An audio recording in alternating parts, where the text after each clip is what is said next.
আজ একটি গুরুত্বপূর্ণ সচেতনতামূলক কাজ করলাম। রেলগেটের সামনে থাকা স্পিড ব্রেকার ও সতর্কতামূলক সাইনবোর্ডটি দীর্ঘদিন ধরে ধুলাবালি ও ময়লায় ঢেকেছিল। ফলে অনেক চালক ও পথচারী দূর থেকে এগুলো স্পষ্টভাবে দেখতে পারতেন না। এই কারণে দুর্ঘটনার ঝুঁকিও বেড়ে যাচ্ছিল। তাই আজ নিজ উদ্যোগে সাইনবোর্ডটি পরিষ্কার করেছি এবং স্পিড ব্রেকারটিকে রং করে দৃশ্যমান করেছি, যাতে দূর থেকেই চালকরা সতর্ক হতে পারেন এবং গতি নিয়ন্ত্রণ করতে পারেন।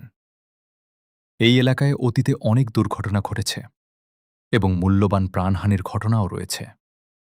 একটি পরিষ্কার সাইনবোর্ড ও দৃশ্যমান স্পিড ব্রেকার হয়তো অনেক মানুষকে সময়মতো সতর্ক করবে এবং দুর্ঘটনা কমাতে সাহায্য করবে।